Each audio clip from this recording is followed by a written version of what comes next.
Hello, everybody. Welcome back to the Other Side Lifestyle Podcast with Jim and Aram. Aram is sweaty in his perfect weathered San Diego residence. Hot. Why is it hot? It's I think it's like 88 today. 88, no humidity. No humidity, desert heat, but still, You're a fucking bitch. when both dogs are panting, we know we have problems. And you're the third dog. And I'm the third dog. Who let And the my blood dogs pressure is out? much higher than theirs, so I'm the one to worry about. What is your blood pressure? What was it this morning? I haven't checked it in 2 weeks, but I did start on two different compounds. One's called telemazartan and one's called nevibolol, and hopefully now it's below 150. And are we microdosing on Tren? No, that's gone. That experiment's over. We're done Good with for you. that. We're going to find other ways to enhance libido. But that's why Vinny's here. Vinny's going to be talking to us about all things men's sexual health. Yeah. Nice. Before we introduce Vinny, I do want to say, Rob, it has been enjoyable to see your journey into cardio. Dude. This new man. You are a new man. Vinny, Aram started doing cardio. It's a new thing he found out about. Yeah, he found out about it recently. Yeah. He was resistant. It's going, man. Like, I accepted that this was the body size that will probably not get much bigger, and I don't really want to put more effort into it anymore. So I figured let me start to at least make myself healthier so I can enjoy this body for longer, as opposed to keep trying to inflate it and fill it with drugs and lower my life expectancy. Doing anything he can to squeeze out those last 8 years of his life. It's all about balance, man. It's all about balance. Let the cardio balance out the drugs. You're good. That's it. So I ran into I don't know how the fuck I wasn't following this guy, because I stumbled onto his content because somebody shared it and I looked at it. I'm like, this is brilliant. It's completely in line with what we talk about. It's debunking the normal bullshit that people see, and it sheds a light on a lot of these, especially like the functional health side that's just so misunderstood and not validated with anything real yet. And I immediately messaged him and I'm like, dude, we have to get you on the podcast. And that's been great since. So Vinny, tell us a little bit about your background and what led you to getting the charlatans out of the way. Yeah. So I've been a nutrition coach for a little over 14 years now. Just to give you a brief, like what I do. So I'm the owner of my company with my wife. So we are co-owners. It's called Balance Bodies. I also am the director of nutrition with both Project Transform and Standard Practice. I hold a master's in applied clinical nutrition. I got a bunch of certifications that half of them I'm not proud of. They were a waste of money and fucking time. But I used to compete. I stopped competing, just life. And honestly, I got more thrill out of doing photo shoots instead of, trying to be subjectively judged by a panel that I didn't pay. So I wasn't really going to place first ever. And I kind of accepted that. So I do mainly photo shoots now. So no more competing. But one of my favorite things to do with this coaching aspect is because I do work with mainly Gen Pop. I used to bring bodybuilders to stage, but it wasn't as fulfilling as helping someone actually revitalize their health. But I also mentor coaches. It's a big thing that I'm really, really passionate about, especially ones that aren't stuck on this functional kick. And I know, Aram, you reached out to me specifically about that. But I was duped, man. Like, I took a functional course. I took it and I finished it in like half the amount of time that they allotted for it. And I was like, let me see if this teaches me something new. And it didn't teach me anything new. All it did was basically provide a supplement protocol for every ailment that you would see in bikini competitors. So I was just like, this is a waste, man. And then I really dove into it and just found out how manipulative it is. And I'm just wasn't resonating with me, but it's such a big fucking wave right now to where it's like I got to just put out some information, maybe it'll get across to someone and kind of help them out. But yeah, I just think it's a big gimmick right now, and I wish more people were open to see it like you are. Yeah, I mean, I did a year-long functional mentorship thing, and at the end of it, I feel very similar to you. The difference would be I don't feel like I learned nothing. I feel like it really instilled that it all goes back to the basics. Yeah. Like everything just still ends up going back to the basics. Reduce stress, calm down, have relationships with people, enjoy life, eat real food. And there are those specific protocols that can maybe get somebody out of a gut health issue, but then it's right back if they're not changing their lifestyle. It still all goes back to the basics. Yeah, I think you hit the nail on the head there, man, because and it's overlooked because back to the basics is simple, and no one wants simple because it's not fucking sexy. They want the newest supplement protocol that they're going to spend, a couple $100 on. That's going to fix them as quick as possible. When in reality, it's not really doing anything. And the research behind supplements is so bad, so bad. And that's something that, changed, like I changed my perspective on. I was a supplement person. I was like, you should invest, $150 and get these supplements. My mind changed a lot when my wife joined me in our business because she is a physician, and basically she kind of called me out on a lot of shit. And yeah, it put me straight, man. I was like, well, this has this research behind it. And one of her things when she was getting her master's was to look at research and tell whether it was good or not. And she was like, went in and just fucking destroyed me with all the research I was trying to give her. And she's like, listen, you weren't taught this, but here's the reason why you don't recommend this stuff. And I'm like, all right, makes sense. So my mind completely changed with supplements. Now there's only a few that I would say are foundational and that you can have, but most are just a waste of money, man. Forget there's one, I can never remember the summit, but I think it was when I was getting my master's of this stuff, and it was like showing us how this stuff is BS, where whatever the amino acid was, this amino acid is shown to create this result. Yeah. Failing to say we create enough of it, or we're getting plenty through food, and supplementing it and having more of it makes absolutely no difference. But research shows that this thing helps in this way, but there's no reason to take the supplement. 100%. What would you consider to be the foundational ones now that you still recommend? Well, should we say them at the same time? See if we can all say them at the same time. Yeah, let's go. I don't know if it's going to be in the same order, but It probably might not will be. be the We'll same. play a game. All right, ready? 1, 2, 3. Fish oil. Magnesium. That was on my list. Me and you said fish oil, right? Yeah. Vinny Fish started oil's with on there, definitely magnesium. Yeah. Even right now, like a low dose multivitamin, just in case, like if you're not going to get hurt by it, so throw that into the mix. Vitamin D, I mean, I'm not against it. The vitamin D3 plus K, I'm fine with that. And then like for performance, I'm like creatine and caffeine, man, and whey protein. That's it. Yeah. Yeah. I mean, that's some people like zinc. Zinc, I feel like, is one of those where it can't hurt to throw in the mix. Zinc and copper. I have a question. Multivitamin versus greens. Obviously not athletic greens. We all know that they're overpriced and all that kind of stuff. What's your take on that? Honestly, multivitamin. It's easier. It's easier. It's quick. It's easier right in the morning with breakfast. I'm fine with that. I used to take this greens that if I say it, you guys probably know it. But it came from that functional course that I took. So gourmet greens. Did you ever hear that? No. Well, I've never heard of gourmet.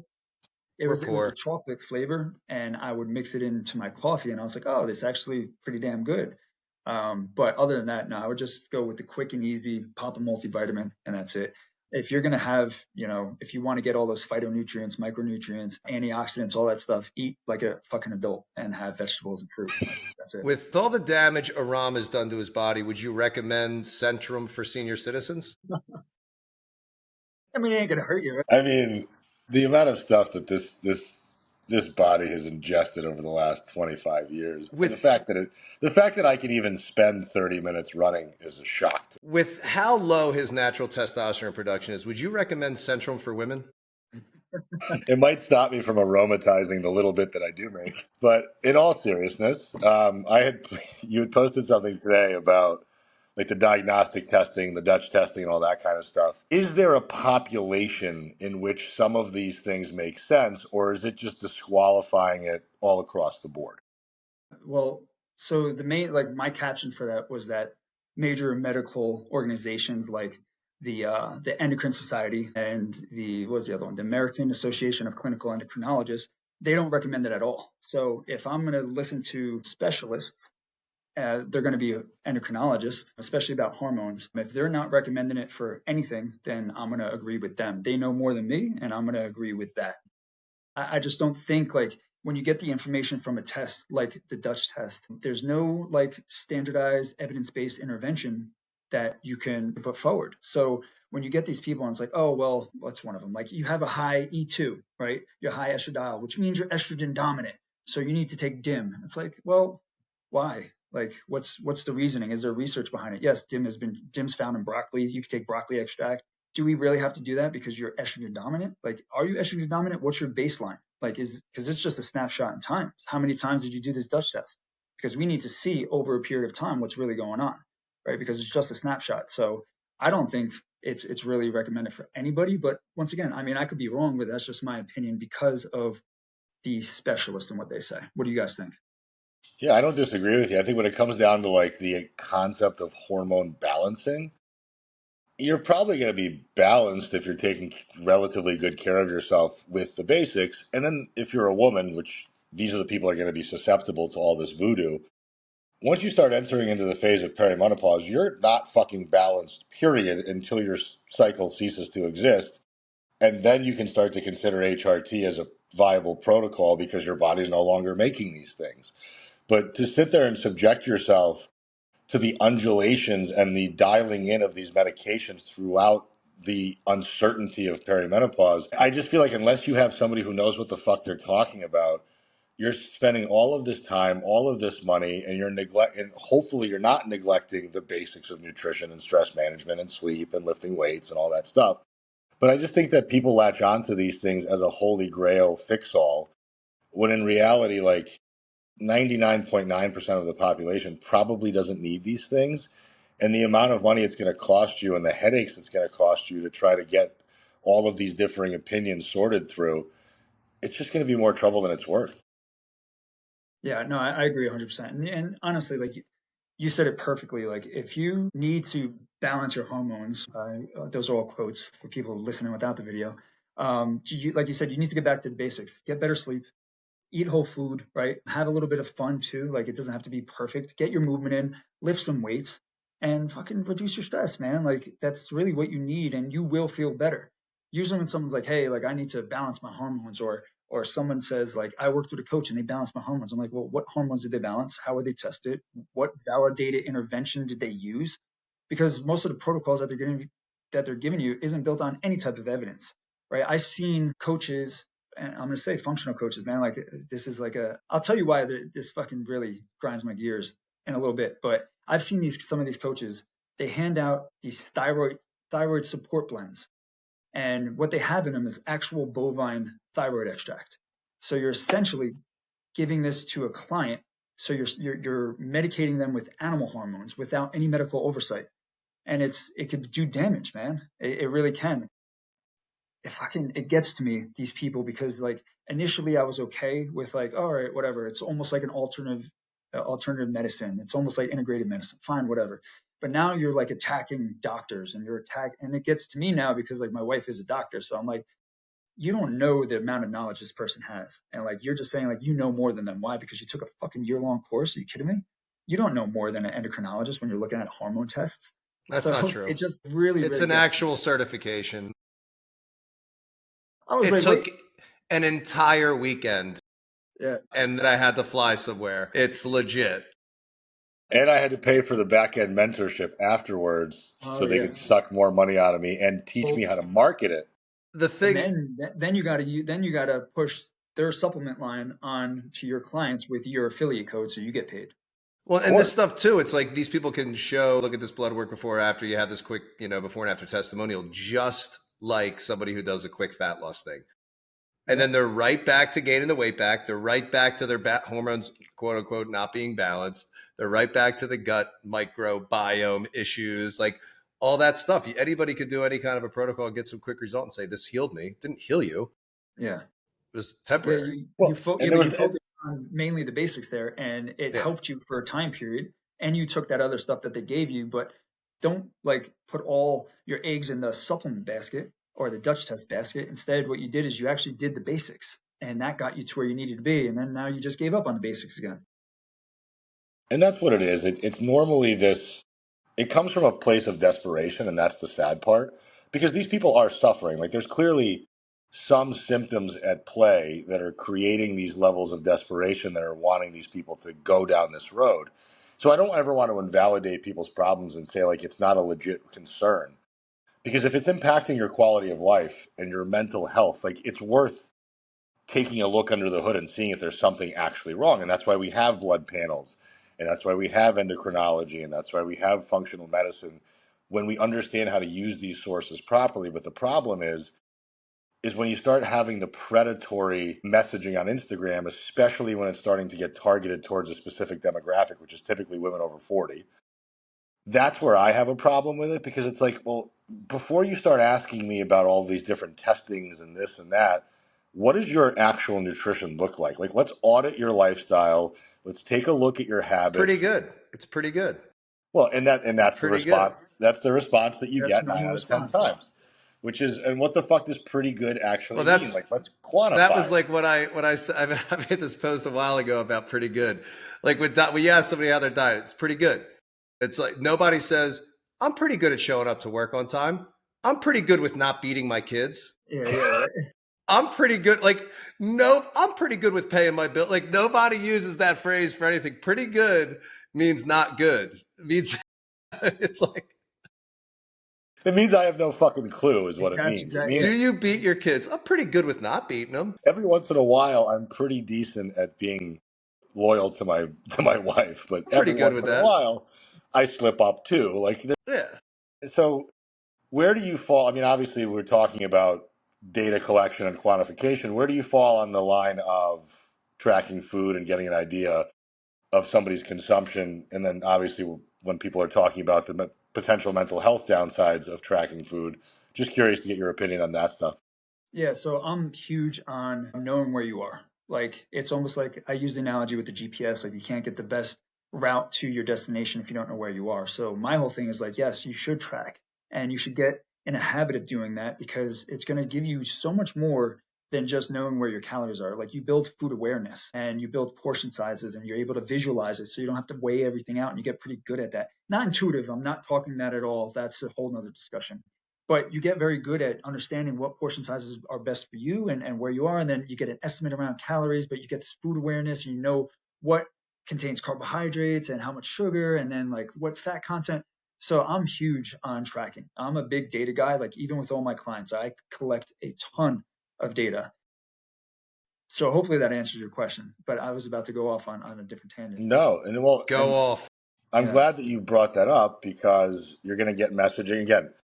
Your average 40-year-old woman's going to jump on Instagram and she's going to see some 27-year-old functional health person who's saying, well, the reason why you're not losing fat is because you're only eating 1,200 calories and now your metabolism is breaking in front of you like a kitchen plate. And I have the fix for that. So we know that calories have no fucking bearing on what we want them to be. It has everything to do with what your physiology is going to dictate.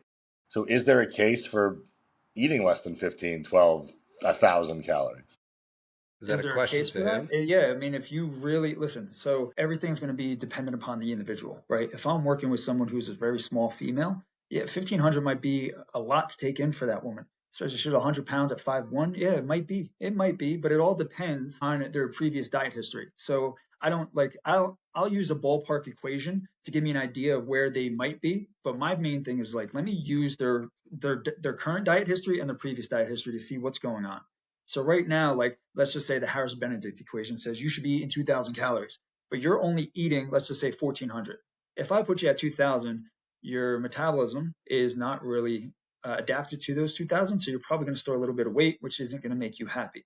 So, but do I want to get you up there eventually? Yeah, I do. But we're going to start you where you currently are, right? So when we talk about like in terms of like, is this number too small for this person? It depends on what they've been doing. So if someone's eating 1,000 calories and they're like, they feel they're actually okay on it, but they want to go into a diet. Wait a minute. Well, now let's think about this. Is that enough? Is that enough water to pour from the cup? Will your body respond? Because if it doesn't respond, then you know it was way too low. If you do respond, then it's like, all right, you just were that individual. I could get away with really low calories. I know for me to get stage ready, my calories were pretty damn low, man, like 1,700 calories for a 200-pound man at 5'10". That's pretty low, man. I'm very, very active. So it's going to be very individualistic. Me personally, like if we're talking numbers, I don't like to go like below like 50 grams of fat for the simple reason that I just like to keep everything balanced and have decent hormones and just making sure that you're getting what you need in terms of like the fat content. But in terms of calories, man, it's really going to be the responsiveness of your body. But when you do get too low, you do have to think like your metabolism is not broken. It's just suppressed if you're not responding to that. So It's responding to what you're providing it. If you're that's not it. providing it much, it's going to respond accordingly. It's gonna suppress itself. Exactly. Yeah. But Yeah, I think it's would you agree that most people that are claiming to eat 1,000 or 1,200 are not really eating No, 1,000 because they're grams not of protein. tracking, so they don't Correct. fucking Yeah. know. They're just like, oh, Correct. I think I'm eating this. No, Just well, wanted to did you make that count? point clear.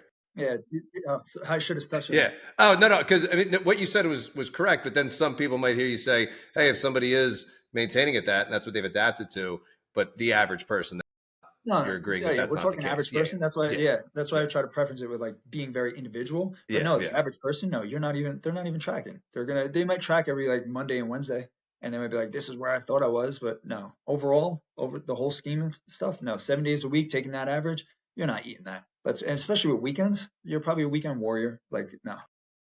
Yeah, I mean, your weekend avocado toast, your half a nibble of a pastry, your sugary coffee, your couple of margaritas or sangrias, and boom, if you're living on 15 or 1600 calories, or that's what your metabolism is adapted to, you're now looking at a 2400 calorie Saturday and Sunday. Yeah. There's your surplus for the week. Now you're not losing weight. Now you're putting on weight, slow drip over the course of the next 6 months.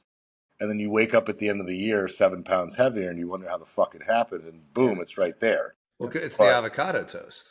it's obviously the avocado You toast have to because blame the avocado toast. Yeah. Yeah. bread is horrible for you. Right. And Yeah. unless you smear avocado on everything, you're not going to get the benefit of the healthy fat. Correct. Well, that's like, hey, don't put toxins in your body, but if you're gonna have a margarita, go agave nectar. You'll be fine. Yeah. Yeah. Yeah. Well, that's why I only get my cocaine directly from Colombia because I want to make sure that it's free range. Yeah, Free. that's crazy. Well, it It's is. I know. organic. It's not sprayed with all these No. chemicals. They're not. They're not going It's to run. made They're with going to like high real octane gasoline real instead kerosene. of the Yeah, not the garbage stuff. and not the bullshit diesel that they're going to use in Mexico when they Yeah. water it down. They're going to Yeah. use You want real, 93 octane cocaine. Yeah. always, For the always, health always, benefits. of course. Yeah. And Yeah.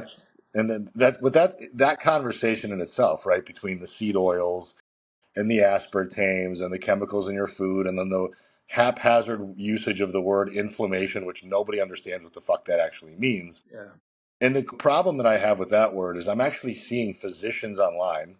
Granted, they're not real physicians, but they have the designation and they have the following count. So when they say things, people start to listen. And they're using the word inflammation as if it's like this horrible thing that's going to just destroy you and kill you overnight.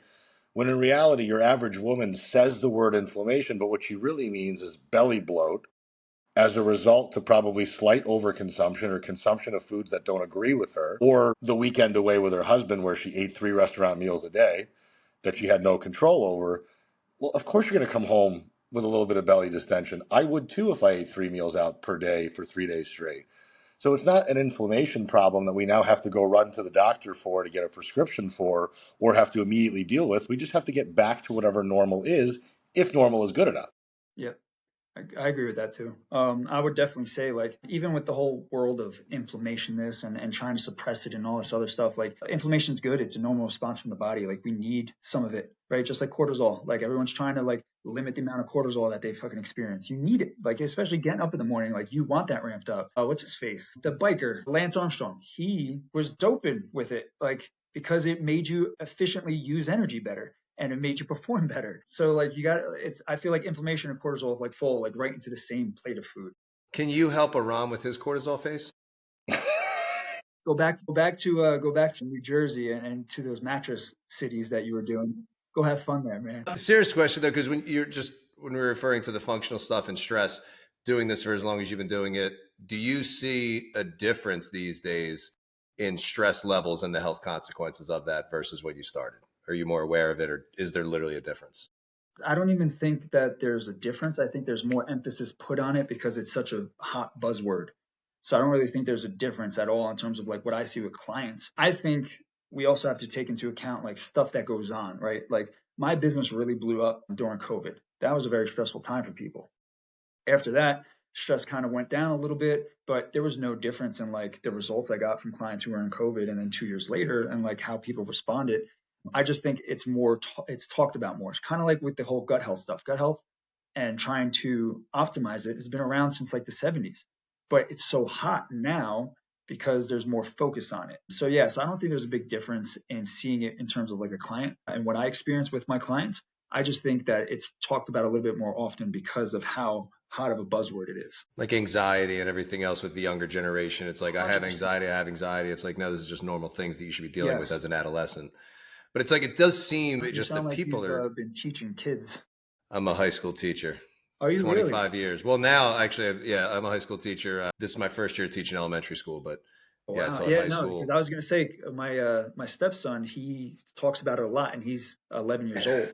And I used to teach. I was a high school science teacher at a Okay. behavior. Oh, Yeah.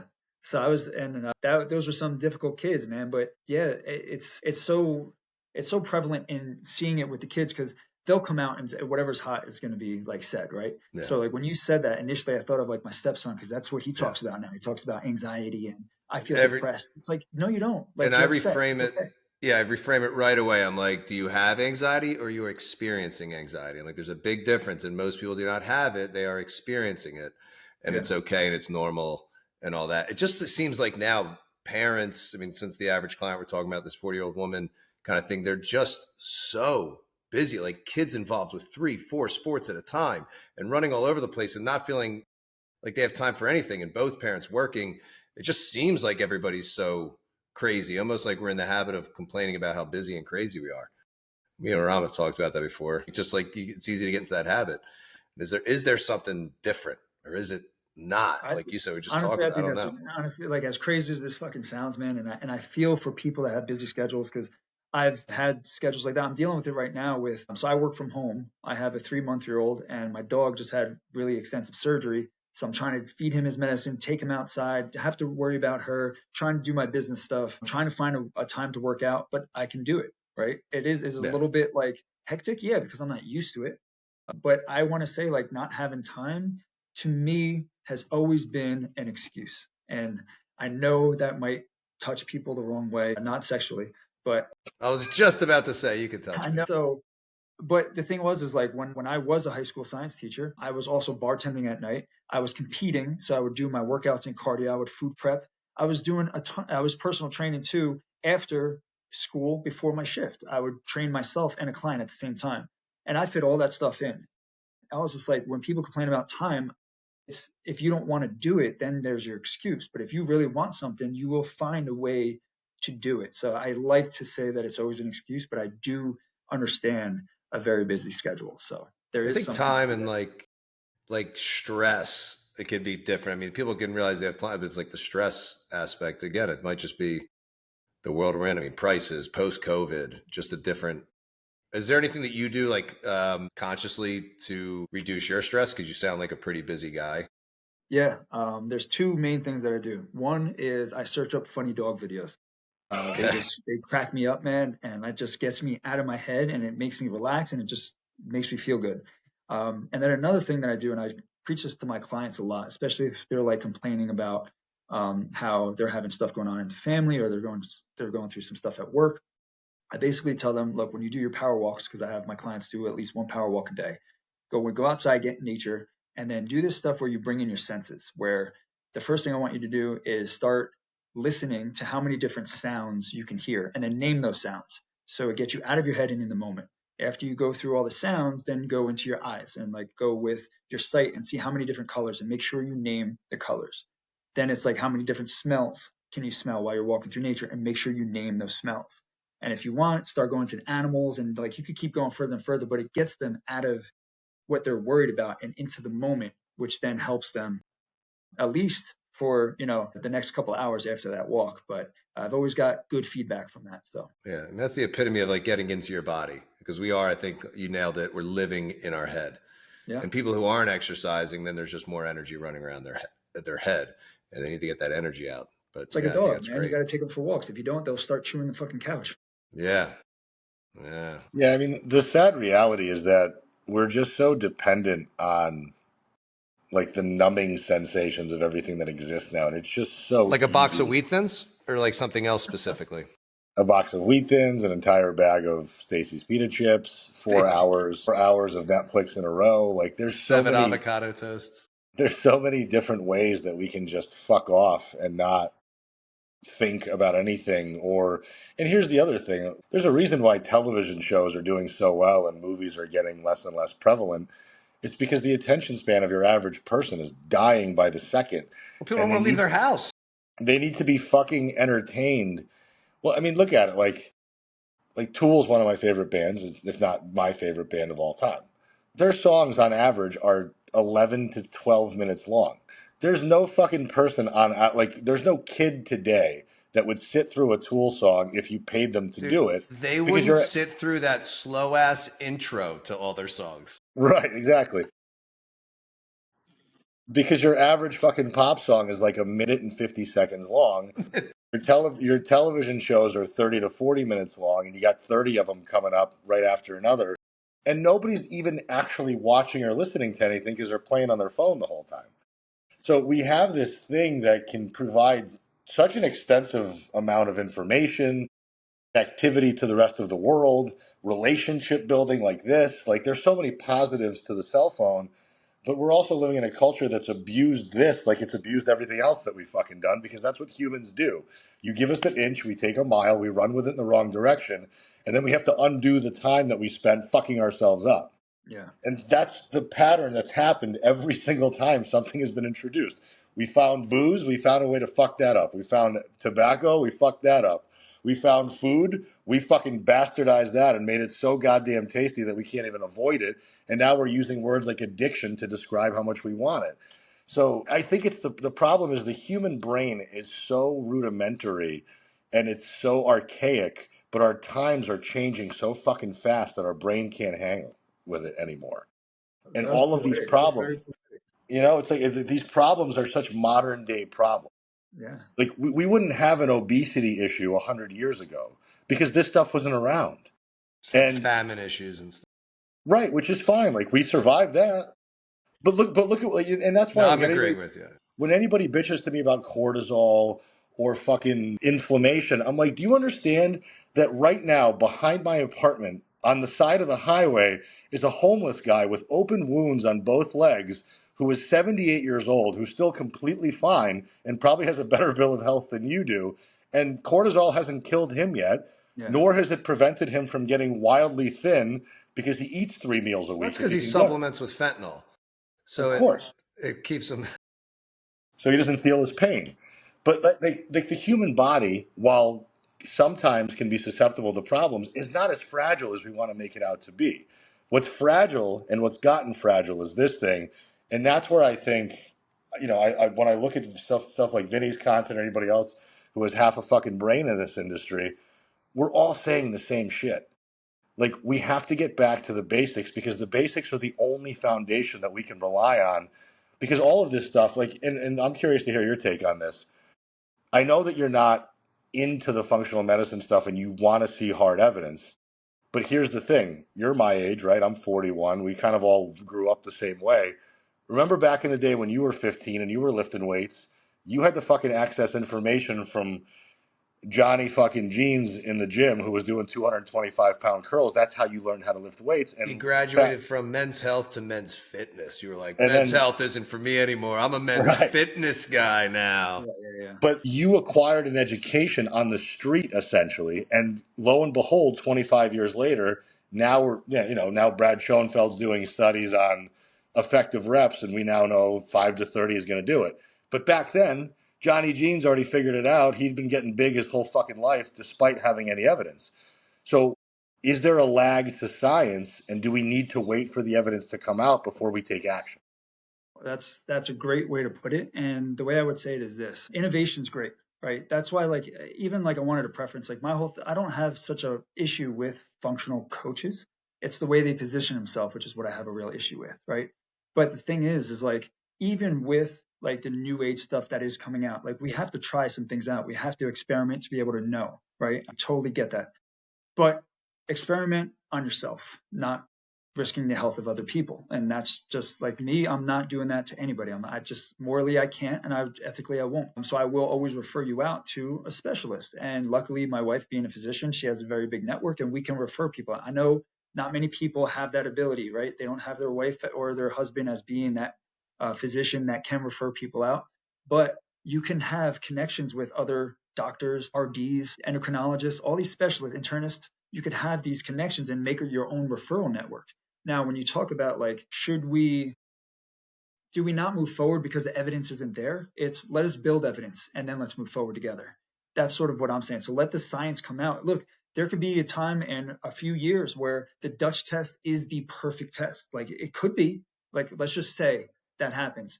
I will sit here and say, yeah, I ended up being wrong, but initially when I said it, there wasn't the evidence to support it. Yeah.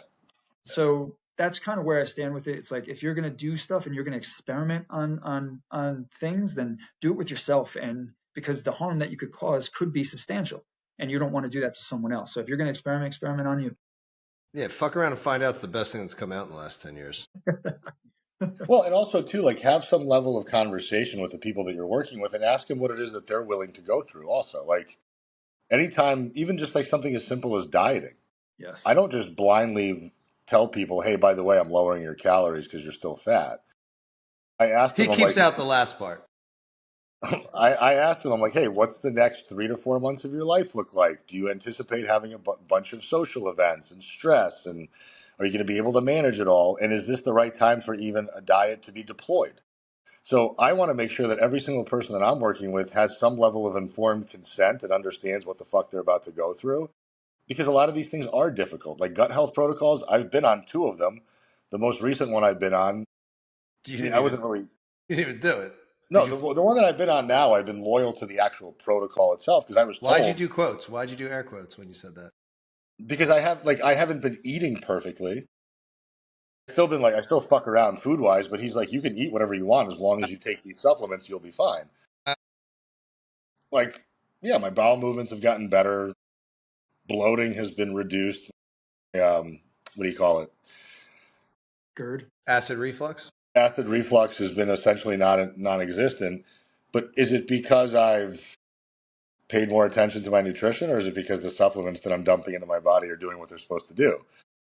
Hard to make that connection, but still, like I'm actually loyal to the protocol. And by the way, when you said a couple $100 worth, Vinny, up that fucking number by at least another figure.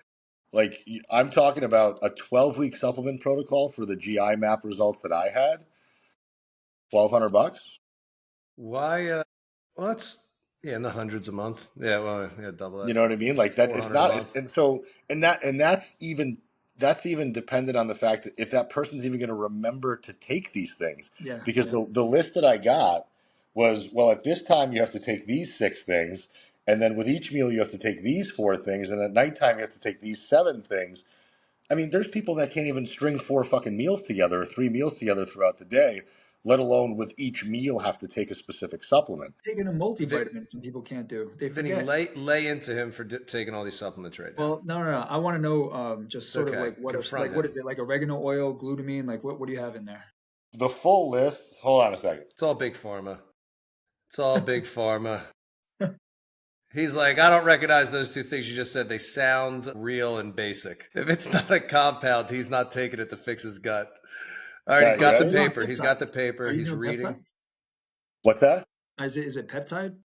No, Nah. this is all shit you can find on either a supplement website or most of it was sourced on Amazon.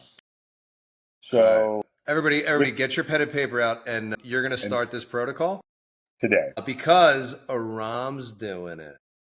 So to support my digestive capacity and my bacterial balance, I take something called GI Factor, which is from a specific supplement company, which has Is a it like proprietary blend of Nutramax bullshit. or I what? take EGCG, which I don't know what the fuck that is. I take another thing called Digest Factor, which is a digestive enzyme. I take monolaurin, which I don't know what the fuck that is. There's one of them though. I take Restore Flora, which is like another gut Bacterial flora thing, thing. I take like a Akkermansia, probiotic. which is probiotic. I take lactoferrin, which I think is a probiotic. And then to heal the inflammation inside my stomach, which was corroborated by the GI map, I take another thing called Heal Factor from the same supplement company. I take something called Mega IgG, and then I take NAC powder. And that's every single day, 3 times a day for some of these things, and then once a day for some of these things. But I'm on week 12. No, I would say symptoms went from being noticeable to being less noticeable Yeah. to some degree. Well, I But it's mean that also that placebo effect is good.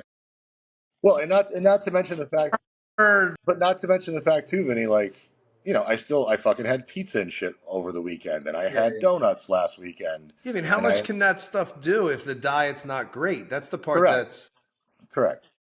Like, so So maybe third time's the charm, Aram. yeah, You'll so combine the diet what and the was supplements. you were dealing with some distension and discomfort, so you decided to do this, right? With the company that did the GI map, do they also sell the supplements too? no, Okay.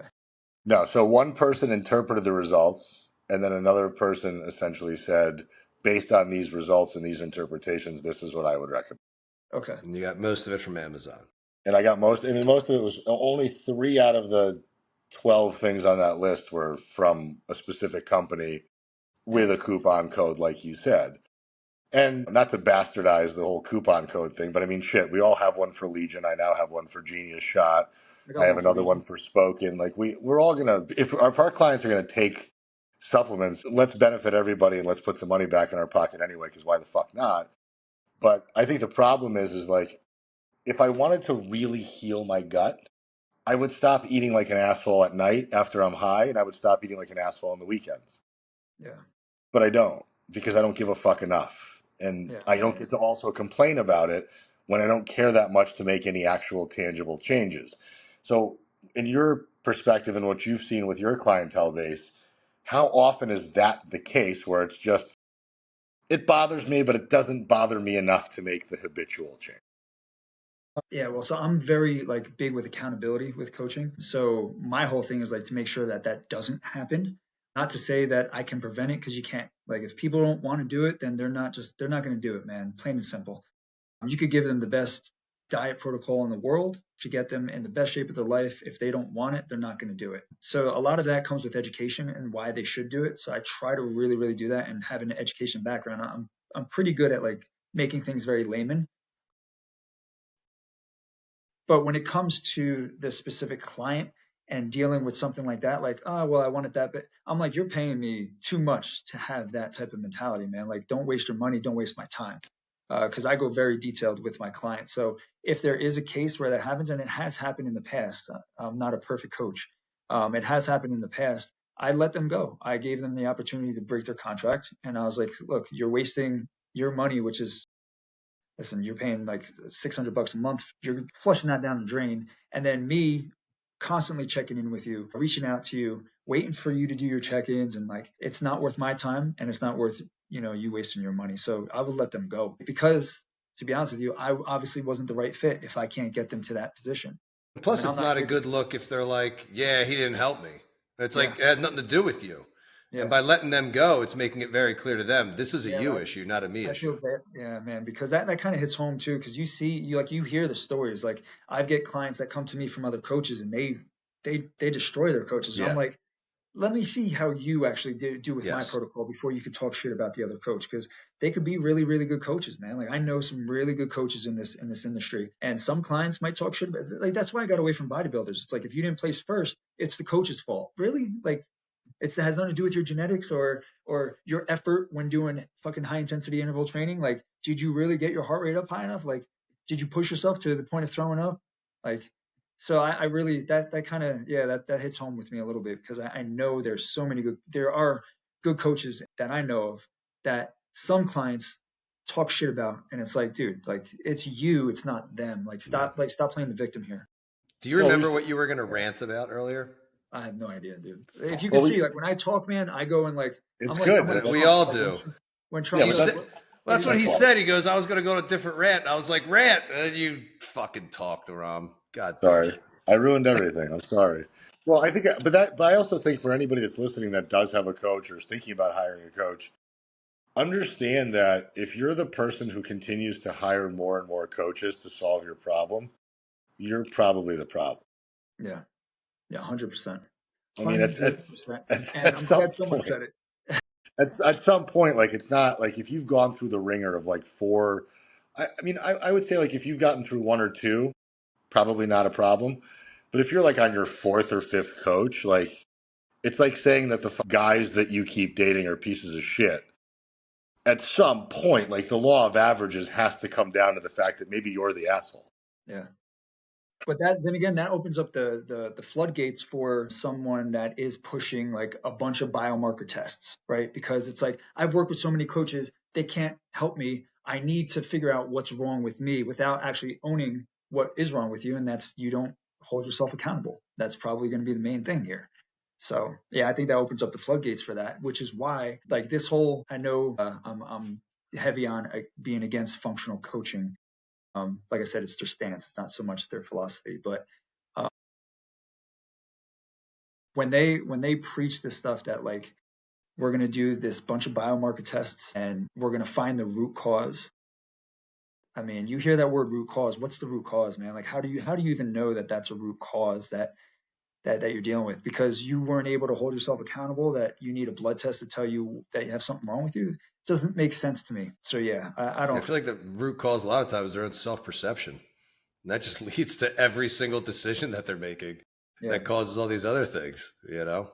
I mean, I think it's very easy to fall into the trap of wanting to find this boogie monster that doesn't always exist because it takes the pressure off yourself to be compliant. I mean, let's talk about compliance, right? Like, do you have a standard for compliance that you want to see in order for people to get results? yeah. So I built out this habit tracker. It's like, so I work with Google Sheets, right? I'm like for some reason I became like this Excel guru and I'm so glad Google Sheets exists. So all my stuff is there. So I have a bunch of different tabs, the nutrition protocol, the movement protocol, their biometric tracker that tracks their scale weight and shows like their rate of gain or rate of loss per week, their waist circumference tracker, a lot of tracking, a lot of data. Yeah. Yeah. Right. Rom, what were those supplements again? So so I have this thing where it's with this habit tracker where you check off like daily and then it tells it over a week and a pie chart fills as you check off and it goes from red to green when you hit around 80%. So it's like from 77 to 80%, it turns green depending on what the habit is. So I look for that because I'm like, listen, if you're doing 80% if you do that over a year, you're going to see phenomenal results. And I know a lot of people preach like 80% of the time be great and 20% of the time go off. Like I don't see it like that. I'm just like, just do your best 80% of the time, man. We're going to see some phenomenal changes, especially the people that are coming to me because you're not doing anything anyway right now. So you make those few switches, you're going to see crazy results. So yeah, I look for about 80% compliance overall. And I tell them too, I'm like, hey, listen, if you want to give me 5 out of 7 days of the week of you being like on point with your stuff, you're going to see good results. You go to 4, you might be treading water for a little bit, especially at 3. So it's about making the best decisions possible whenever you can make those best decisions. But compliance around 80% is what I look for. No, we've talked about this before, right? Because let's say it's 80% of a calorie target. Well, when I say, yeah, because I've said before, it's like people, when they hear 80-20, if we're speaking just nutrition, 80% of the time I eat really well. 80% of the time I eat Yeah. really well. But that 20% of the time ends up being 60% of your calories is a very different Oh, 100%. situation. Yeah, It's yeah, like, yeah. oh, it's just 20% of my time. It's only 3 meals that I eat out, but then that adds tens of That's I thousands of never I calories. never thought of it like that. That's a really good perspective to I'm have. really smart. You wouldn't be able to tell Vinny based on his piss poor physique, but he actually is Yeah, very intelligent. not that smart. Yeah, I don't sound as smart as a Ram is, but I'm way smarter. Vinny, Neither I one of actually us would. We're neither one of us dumb. practice what we preach. When you were talking about time management earlier, I'm like, if something's got to give, it's the gym for me these days. I'm sitting in one right now. I mean, this fucking magical gym back here, nothing. I don't use it. I come out, I take a nap on that couch. Vinny, I actually want to hear what's been like the most exciting client experience over maybe the past year that you've had. Something that you were like, this was fucking awesome. Yeah. So I've worked with this woman for a couple years now, and she was on the very big side. And she wasn't able to Like get pregnant. 160, 170. I'm just kidding. That was awful. That was Oh man, awful. no, because now I'm sorry. you're gonna get all the hate emails from the women out there I now. will. Hopefully they know me enough to know I'm just kidding. Are we No, talking like 250 plus? no, we're talking right around Larger. 200. Okay. Okay.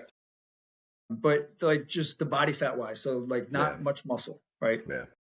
So we were working together, and her whole thing was like she wanted to get pregnant, she couldn't get pregnant, she had to lose some weight. We got her down into the ones, and she's very, very, very pretty girl. Even like at not saying that big's not pretty, but being at 200 pounds and being pretty overweight, pretty.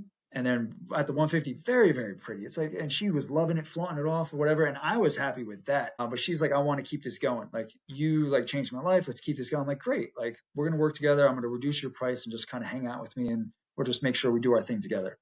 She winds up trying with her husband again to get pregnant, and she got pregnant.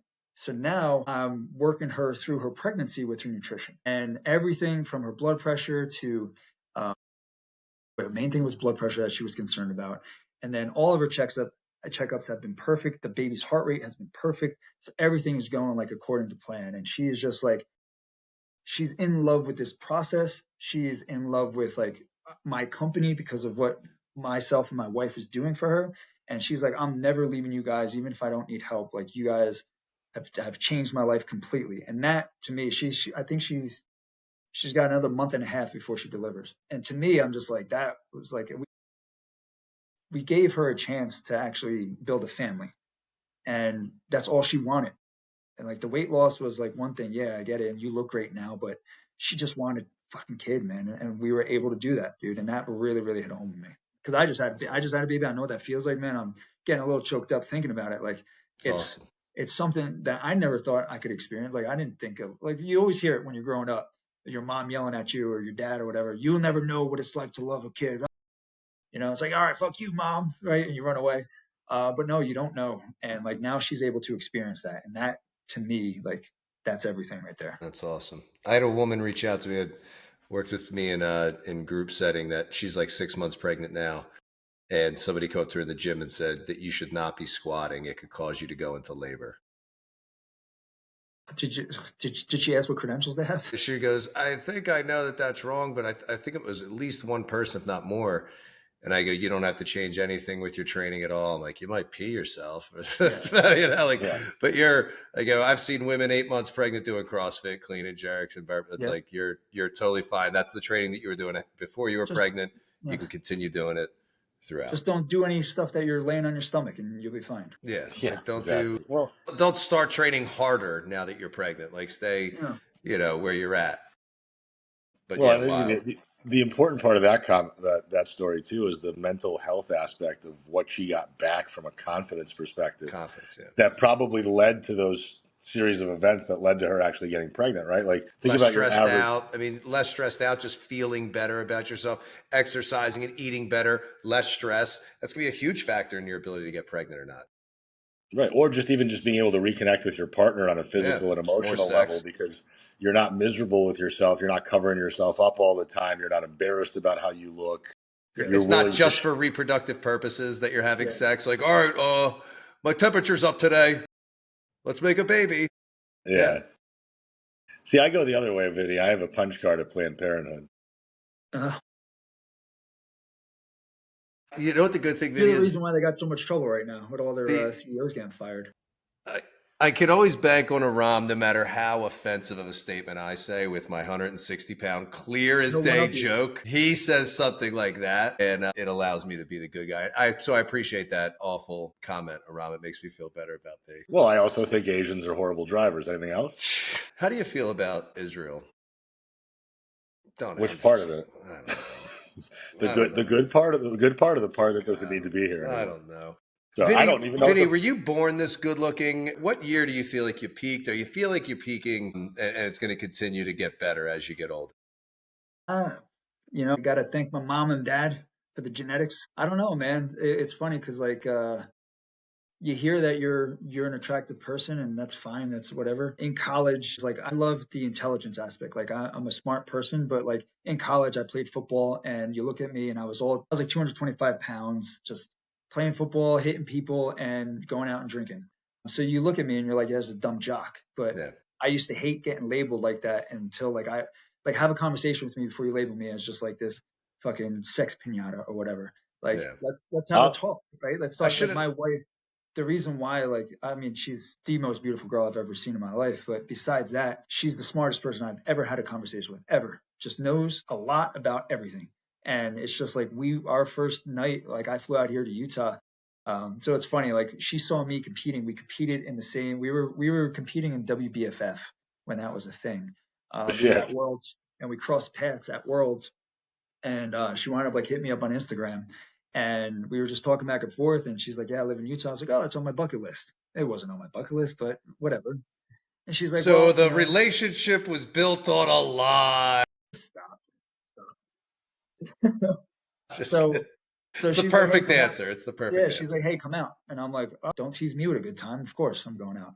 So I wound up setting it up to where like I went out, and like the first night, dude, we just talked the entire, like I was infatuated with the conversation because it was just about everything. And she was so intelligent. I was like, I don't know how to, like, I hope I don't sound dumb talking to you. Like that's sort of how I felt. And it was something that I never experienced before. So if you talk about the looks thing, yeah, I get it. I think probably maybe after college is when I lost a little bit of that muscle bound weight, got off the sust, and then I'm just trying to plug the YouTube channel at this point. obviously I should have started with that's why I'm saying the that story question. to help out with the YouTube I channel. like it. I like it. Well, just when you make sure Salt that and pepper. Come on. make sure that when you make the clip for this episode, it's just him and none of Just us. him.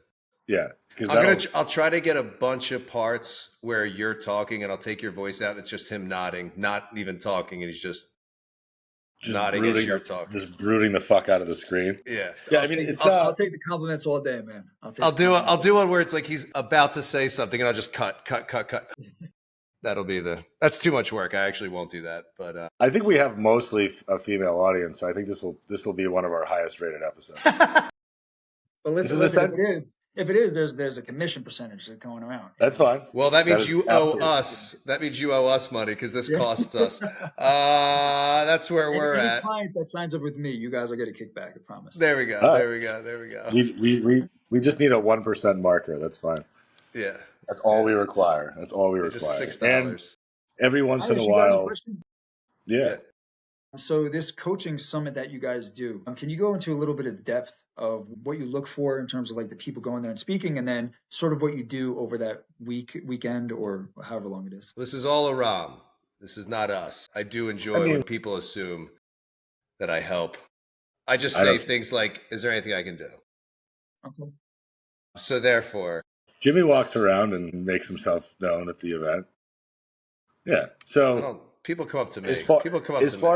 As far as picking people to speak, I mean, typically it's either relationships that I've had in the past with people that I think are credible educators, typically people who have some type of a mentorship program or some type of a course that they offer to continuing education for coaches, because it's like, well, yeah, you'll be able to present on stage, but then like, what if somebody wants to learn more from you, or what if somebody wants to learn side by side with you? Do you have something like that you can give these people after the fact to deepen their knowledge of whatever subject matter you're offering? So that's one.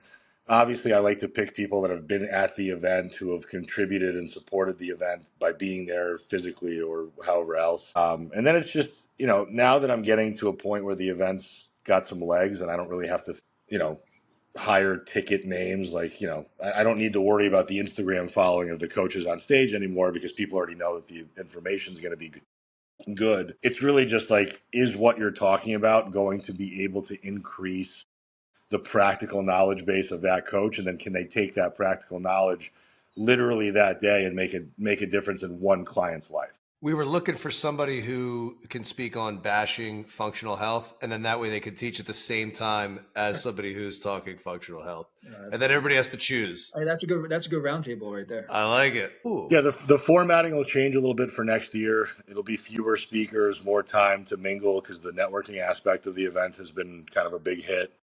And let's see. I think I might have answered your question. Yeah, no, you did. Yeah, I mean, I don't have like people will reach out to me and ask me to speak. And as far as like, I already kind of like, my lineup for next year is already basically set.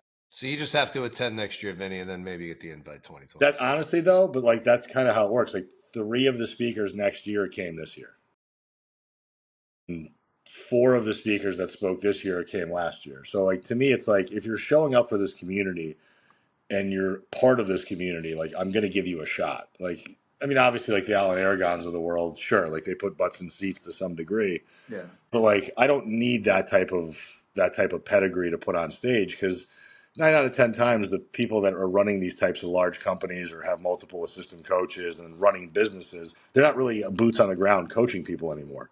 So like, yeah, their knowledge base is good, but it actually might be practically outdated at this point And it's because they haven't actually. a different crowd. It's not the old school conference influencer crowd. People just want to be around. It's people that are like, they'd rather hear from somebody who has 1,500 followers and knows their shit. Yeah. Yeah. Like Well, six And and pillars. they the and reason they why I'm come asking together like, yeah. the reason why I'm asking is because like I've known about a bunch of other coaching summits, but a lot of them are like, for example, like I like Jeff Black a lot, but Jason Theobald was theirs too, and I have nothing against Jason Theobald, but they preach something that doesn't align with what I believe in Sure. a lot of things, so I wouldn't go to that. Like your content, and when you reached out to me, I was like, let me dive into you and see what you were doing. I saw you did that. I'm like, well, this guy's content, he preaches pretty much everything that I preach. So it would be something I would definitely go to 100%. That's Yeah. why I want to know a little bit more about it. Yeah. It's funny that you mentioned Jeff and Jason because I've done podcasts with both of them and they invited me on as like an outside source of perspective. Yeah. And I think that like the sandbox in our industry is so fucking big. It's so big and there's enough pie for all of us to go around. I may not agree with what everybody does. Like there's certain people who I just personally wouldn't go and have a beer with, Hmm. but I'm not going to sit there and say that they suck or they're horrible people because I don't fucking care to know anything about them. And I'm not going to deep dive on any of them because Lord knows if you looked in my fucking closet, you'd find plenty of skeletons that wouldn't be ideal to look at. Yeah. Can you So tell to us me, it's, about? Can you tell I us mean, about? everybody already knows most of my bullshit on this podcast. If anybody's been listening to this for more than 6 months, they've known I've overdosed on Molly. They know that I've had weird sex. Vinny, I'll send you a link to that podcast. You just have to listen to the first 10 minutes. It's a great story. It's a good story. Yeah. By the way, I'll I got definitely listen to it. reimbursed. I got reimbursed by Sharp for that. So Nice. insurance Well, companies are good. I could see like you and Jeff having like a really cool conversation with how much he's into like psychedelics and stuff like that. And then like obviously his past, and then you have a little bit of a past. So you guys, there's a connection there, definitely. So I could Jeff's definitely a see good that, but Jeff's a I'm good not dude. saying that like I don't like them. I'm just saying like if they're going to have a coaching summit that's going to preach like a lot of what they do and have coaches talk about what they do and it's all similar, it's not how I would coach. So I Yeah, don't it's know a why pretty I would. diverse presentation list, I'd Yeah, say, at this one. like I would say the most functional thing that I had on stage this year and back in April was we had Katie Mora, who was got honest truth. She was talking about thyroid function. She went deep into like what the thyroid actually does, how to find out whether or not it is dysfunctional, how to test for that kind of stuff. And then she didn't really talk protocols per se. She really talked more about identifying what the issues were. And then she talked a little bit about the gut health stuff. The first year we had Lacey Dunn talk about gut health. We had Lacey's got good content.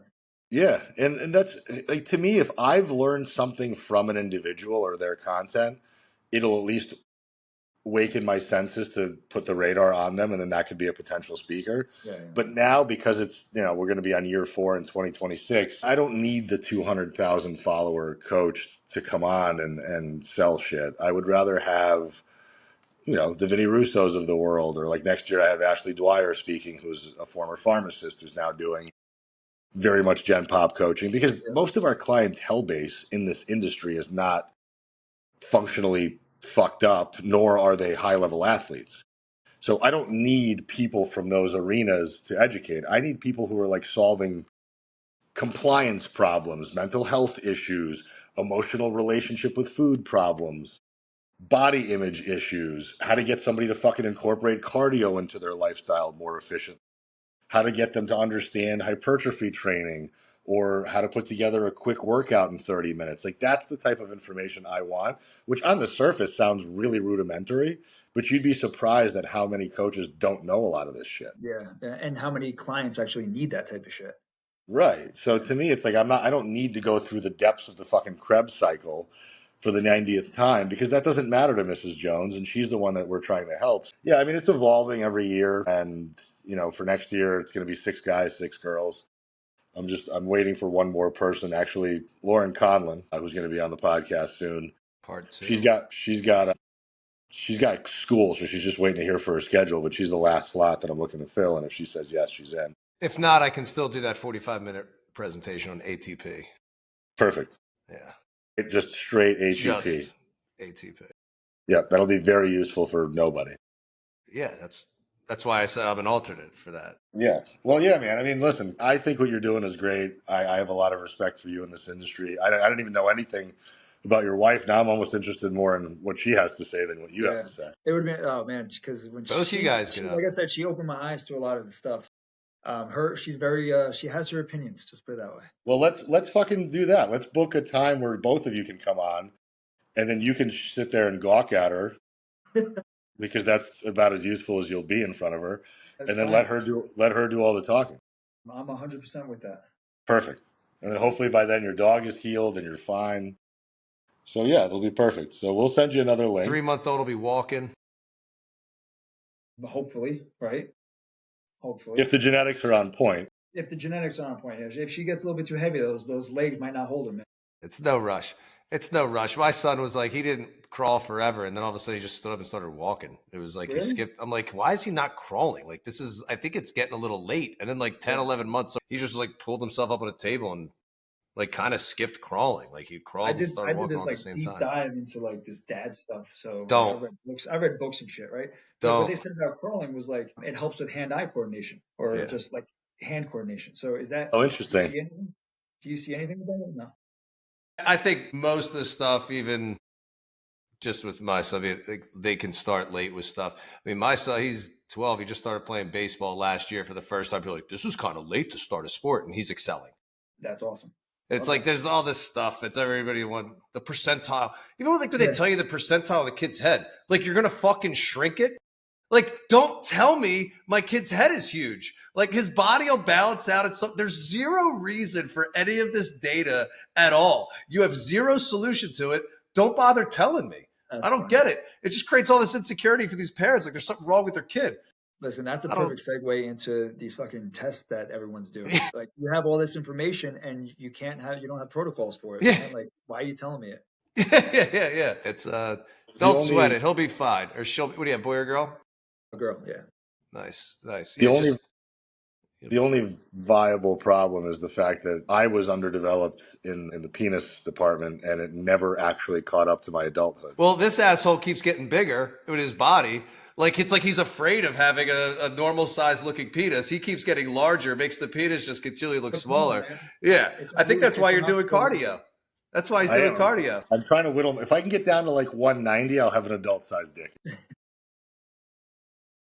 And on that note, Rob's doctor was the only doctor in history that talked about percentile for penis size. They're like, listen, sir, ma'am, we ask every guest one final question, but we do all take our shirts off for the final question. So if we can, we're not doing it. Anyway. Well, I've never seen Jim actually be thirsty to fuck another guy like this, but besides you and Rob, I just want to try to make Rob jealous. Our final question that we ask all of our guests to compare and judge you to all former guests, which were almost like 175, I think, around at this point. Wow. Are you ready? Was that for the question? Okay. Are you ready? Yeah, I'm ready. It's kind of a big deal. All right, bye. Your buys are getting so much better and more abrupt.